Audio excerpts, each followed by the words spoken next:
important thing to understand about dominance is dominance happens because there are limited resources, and only when there are limited resources. And it's simply a form of aggression and social structure which decides who gets access to the resources first, who gets access to the resources second, who gets access to the resources last. And so it's very much related to the limited resources and some mechanism to settle into a non-destructive, non-fighting way to sort out that limited resource.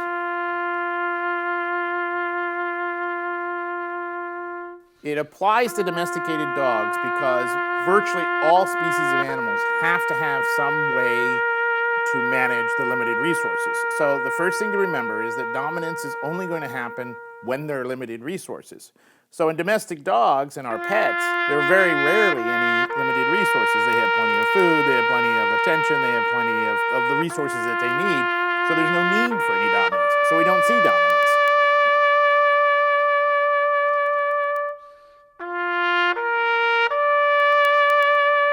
There are a few breeds of dogs which still have very strong sense of social structure, limited resources, dominance, and so on.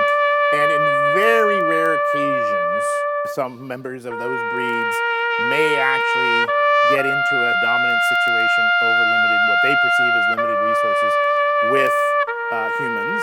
And in fact, most likely it's going to be with members of their social pack. And so it's where I tend to see it in my clinical cases is most likely with owners.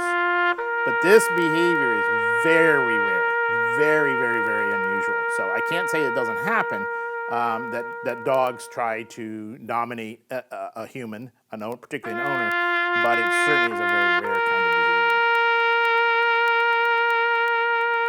There is one group of breeds that have been described by the geneticist as what's called the ancient breeds.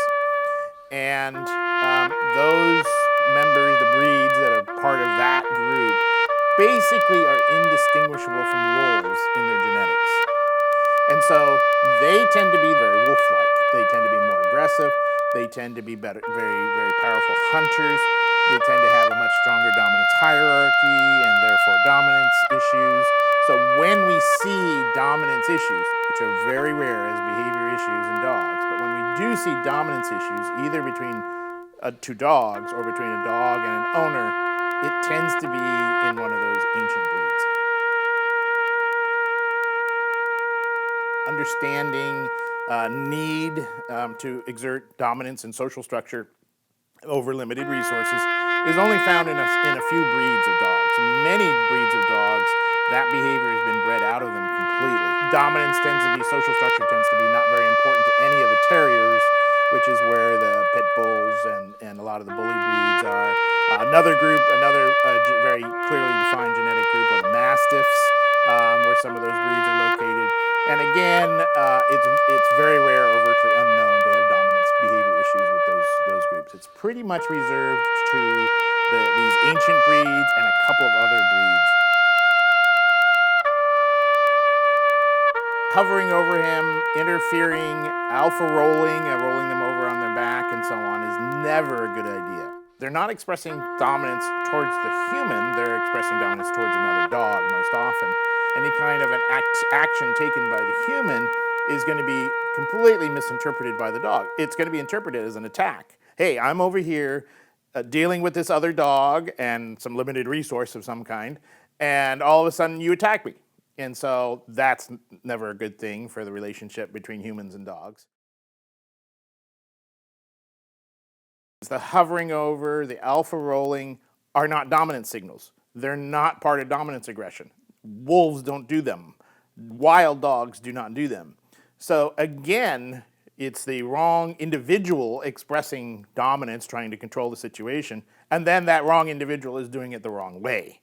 And so it's even more likely to be simply interpreted as an attack by a human, and that results in all sorts of other issues and problems and relationship issues and so on. So it's most definitely not a good idea. Probably 80% of the cases of aggression that I see in dogs has to do with anxiety. Anxiety is the major aggression problem in dogs, and the one that we have to work on the most to fix. We need to research it. We need to find solutions to it. People need to recognize it better.